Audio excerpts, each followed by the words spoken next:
7월 13일 법률방송 로투데이 시작하겠습니다. 요즘 어렵지 않은 곳이 없지만 대학병원들도 무한 경쟁에 놓이면서 경영과 매출 실적에 압박을 받고 있다고 합니다. 이런 가운데 전 한양대병원 교수가 병원 측을 상대로 부당 이득을 반환하라는 소송을 진행하고 있다고 하는데, 교수가 무슨 일로 학교를 상대로 소송을 냈을까요? 위기의 대학병원, 먼저 한양대병원에서 어떤 일이 벌어지고 있는지, 법률방송이 소송을 제기한 전 한양대 의대 A 교수를 여러 차례 설득 끝에 만나 어렵사리 얘기를 들어봤습니다. 장한지 기자입니다. 법률방송이 입수한 지난 2008년 3월 제정된 한양대병원의 교원 성과급 지급 규정입니다. 제7조 성과급 재원 조항은 재원에 대한 세부 사항은 별도로 한다고 되어 있습니다. 해당 성과급 규정 제정 당시 교수들의 월급 인상분을 학교가 가져가 성과급 재원 일부로 삼았다는 것이 A 전 한양대 교수의 주장입니다. 2008년부터 월급 인상분을 다 가져가겠다. 그리고 병원에서도 한 7을 내놓겠다. 그래서 3대7 비율로 만들어서 이걸로 성과급을 주겠다는 거예요. 이때부터 이제 사실 빼들어가기 시작한 거죠. 재원도 재원이지만 더 큰 문제는 제10조 성과급 지급 원칙과 제11조 성과급 지급 및 평가 대상자 조항입니다. 제10조는 기타 특별한 규정이 있는 경우에는 성과급의 일부를 공제하여 지급할 수 있다고 되어 있습니다.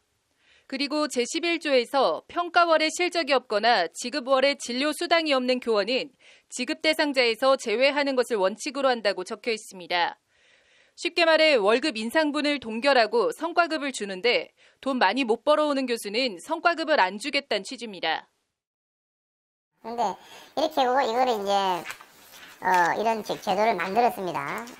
이렇게 만들어가지고 구체적으로 뭐 이런 내용을 다 만들어서 이건 뭐 일방적인 통보였죠. 이렇게 해서 교수 입장에서 더 황당하고 받아들이기 어려운 일은 4년 뒤 또 일어났습니다. 이른바 네거티브 인센티브 제도 도입을 통보한 겁니다. 법률방송이 입수한 한양대병원의 교원 성과급 시행 문서입니다. 재원 확보 부분을 보면 적용 대상자의 진료 수당 중 일부를 성과급 진료 수당으로 확보함이라고 되어 있습니다.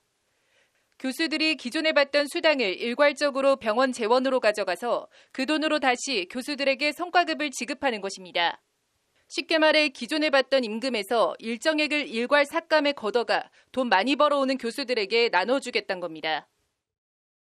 이때 교수들이 반발을 많이 했죠. 이런 동의서죠. 이런 동의서를 보내고 이렇다 동의를 해라. 많은 교수들이 동의를 안 했죠. 동의를 안 한 상태에서 이게 먼저 시행이 됐습니다. 한양대병원의 교원 성과급 시행 문서에 따르면 전임 강사부터 조교수, 부교수, 교수까지 1단계로 40만 원에서 55만 원을 급여에서 일괄 삭감하고 2단계는 한양대 서울병원은 75만 원, 구리병원은 70만 원, 3단계로 서울병원은 115만 원, 구리병원은 105만 원을 일괄 삭감하는 것으로 되어 있습니다. 의사들 입장에선 월급 깎이는 건 둘째치고 내 월급이 깎여 다른 교수 성과급 주는데 들어가는데 자존심이 크게 상할 수밖에 없습니다. A 전 교수는 그러면서 이게 단순히 교수 자존심이나 월급 깎이고 말고 차원의 문제가 아니라고 목소리를 높입니다. 이른바 돈 안 되는 환자를 피하는 등 그 피해는 고스란히 환자와 일반 국민들에게 돌아간다는 것이 A 전 교수의 지적입니다. 예를 들어서 교원별 재원일수, 환자가 오래 입원하면은 그거 가지고 점수 깎겠다는 거예요. 그럼 예를 들어서 내가 환자를 치료를 하는데 이 환자가 중환자거나 오래 입원을 해야 된다. 그런데 병원에서는 환자를 빨리빨리 내보내야지 병원 수입이 되니까 이런 거 가지고 점수화시키면 그럼 환자는 무조건 내보내야 되는 거예요. 우리 입장에서는. 내 소신 진료를 할 수가 없는 거예요. 과잉 진료도 우려하지 않을 수 없습니다. 예를 들자면은 이 환자한테 검사를 사실 자주 할 필요도 없는데 검사를 한 번 더 할 수도 있는 거고요. TMI를 안 찍어도 될 거지만 찍어야 되는 거고, 그런 것들을 아무리 한 건이라도 더 하게 되면은 결국 환자는 그만큼 돈을 내야 되는 거죠. 이런 논란과 의혹들에 대해 한양대 병원 측은 교원 성과급제는 한양대 병원뿐만 아니라 거의 모든 대학에서 진행을 하고 있다며 제도 시행 전 설명회나 간담회를 열어 의견 수렴 절차 과정을 거쳤다고 밝혔습니다. A 전 교수는 네거티브 인센티브 제도가 유효하고 적법한지 여부를 두고 지난 3월 한양대를 상대로 소송을 냈습니다. 법률방송 장은지입니다.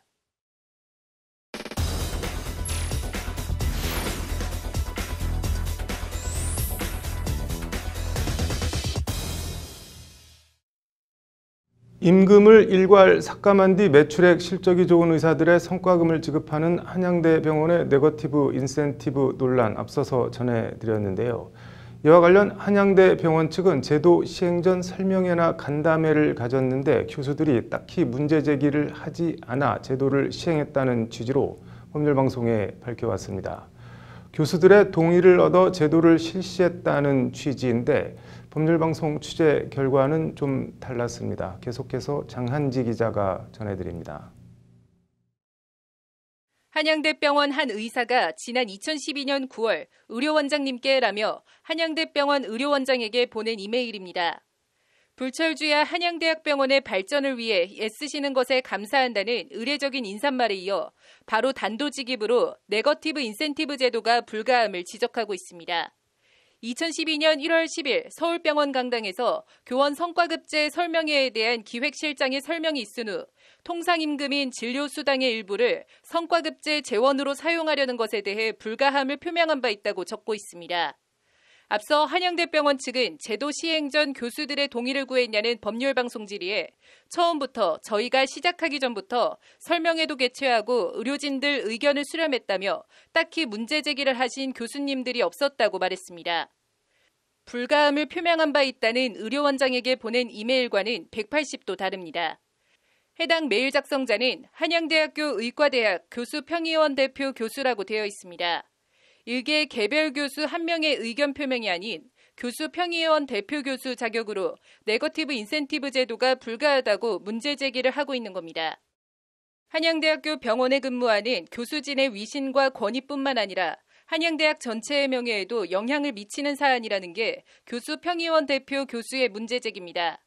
이 교수는 그러면서 원상복귀와 피해 회복에 대한 재원이 시간이 갈수록 커지므로 한양대학교 병원에 근무하는 모든 근로자를 위해 조속히 법의 보호를 받고자 한다고 적고 있습니다.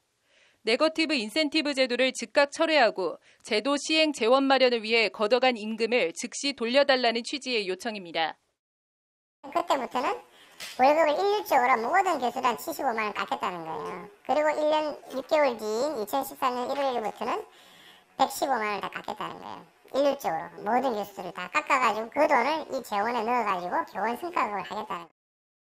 이와 관련 익명을 요구한 한양대병원 B교수는 법률방송과의 통화에서 기본적으로 내 월급에서 떼어낸 액수로 병원 재원을 마련한다고 불만을 나타냈습니다.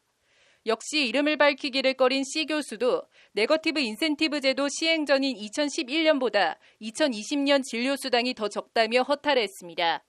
깎인 돈도 돈이지만 종합대 의대 교수 정도면 나가서 개업을 하거나 일반 병원으로 가면 훨씬 더 많은 돈을 벌 수 있음에도 의학연구와 후학 양성이라는 나름 사명감을 가지고 일했는데 자존심에 상처가 난단 겁니다. 최소한 의과대학 교수로서 대학병원에서 진료를 하는 사람들은 돈을 많이 벌려고 있는 사람들이 아니잖아요. 그런 사람들한테 이런 시장의 원리를 강요하는 거는 원래 대학병원의 취지에도 안 맞는 거예요. 이에 교수평의원 대표 교수는 고용노동청의 의사도 근로자인데 병원이 일방적으로 사실상 임금을 삭감해 근로기준법을 위반했다는 진정을 냈습니다. 한양대병원은 고용노동청 권고에 따라 삭감된 임금을 부랴부랴 지급하고 의료진들의 서면 동의를 얻어 네거티브 인센티브 제도를 다시 시행합니다. 이와 관련 2012년 10월 당시 한양대병원장이 교수들에게 보낸 이메일입니다.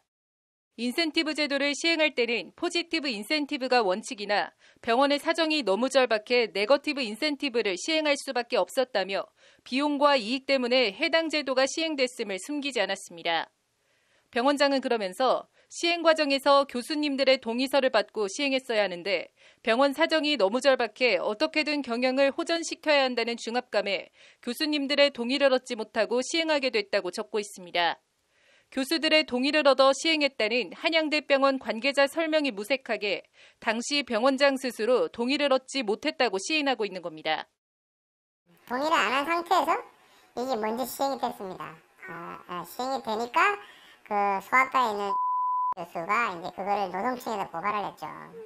고발했더니 그 당시 이제 병원장이 잘못했다. 일단 당시 한양대병원은 대상자 57.8%의 서면 동의를 얻은 바 있습니다. 하지만 당시 의료원장과 의대학장, 병원장, 기획실장, 대외협력실장 등 네거티브 인센티브 제도 적용 대상이 아닌 보직자들까지 제도 시행 동의서를 작성했다는 것이 A 전 교수의 지적입니다.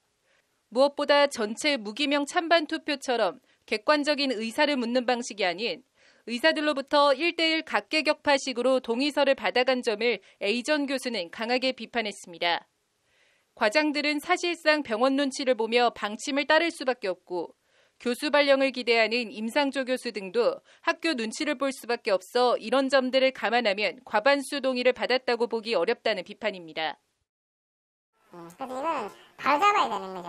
그래서 바로 잡고 이런 제도를 만들어서 실행했던 사람들은 다 책임을 져야 됩니다. 그리고 환자한테 사과해야 돼요. 2012년부터 네거티브 인센티브 제도를 시행한 한양대병원은 이듬해인 2013년 4월 당시 신임 병원장은 취임 간담회에서 지난해 드디어 흑자 시대로의 전환을 이뤄냈다며 이제는 더 큰 병원으로 재도약할 때라는 포부를 밝혔습니다. 이와 관련 한양대병원 측은 일반인들이 생각했을 때 성과급하면 과잉진료가 떠오르겠지만 그렇게 얘기하는 건 무리가 있다며 과잉진료 가능성을 거듭 부인했습니다. 법률방송 장은지입니다.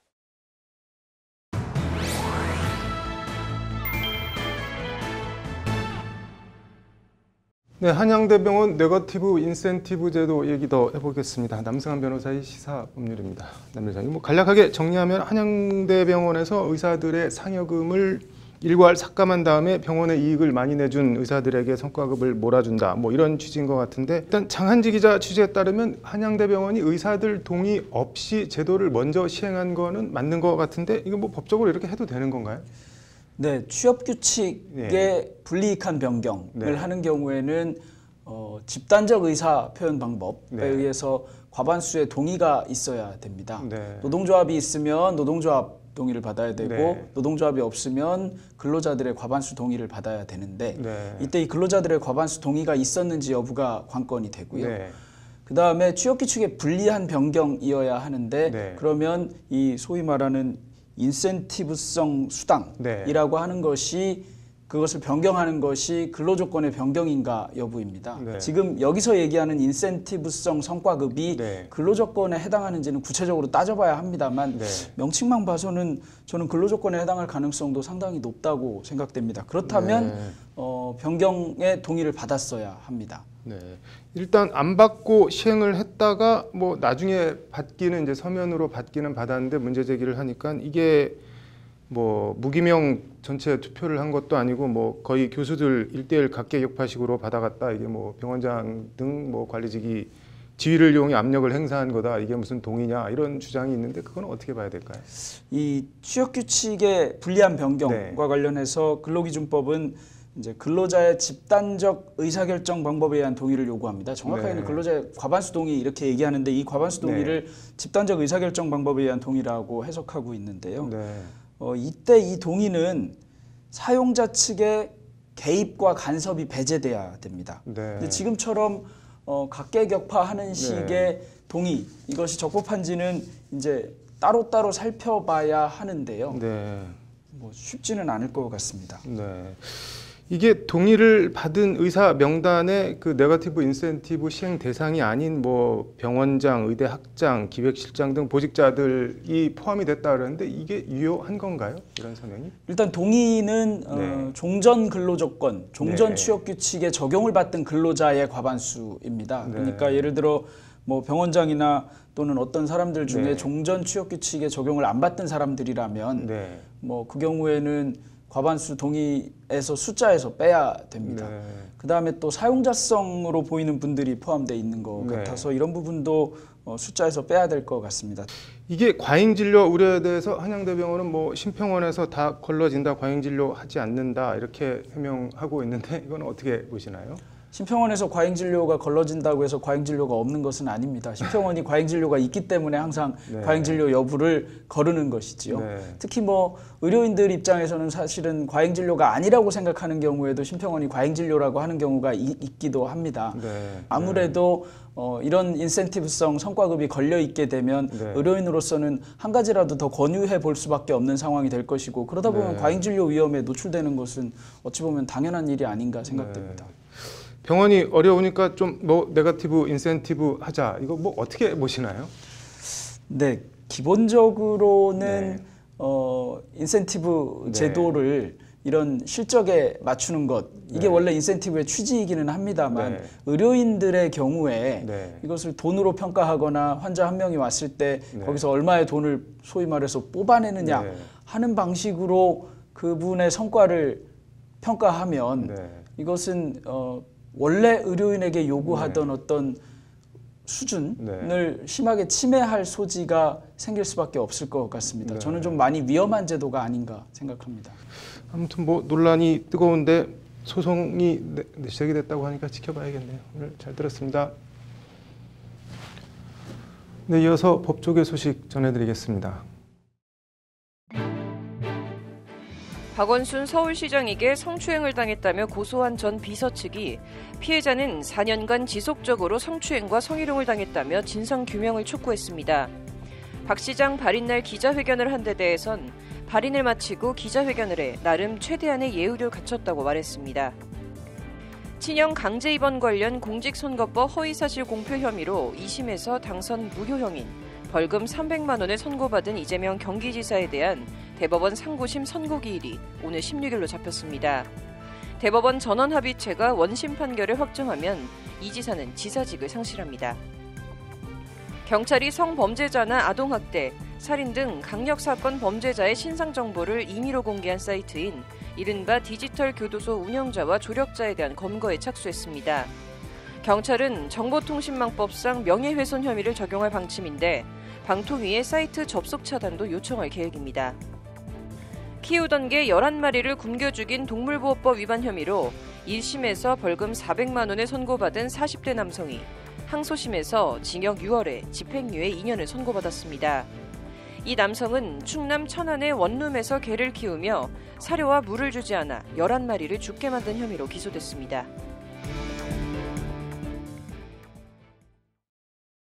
(7월 13일) 법률방송 로투데이 마치겠습니다. 시청해 주셔서 감사합니다.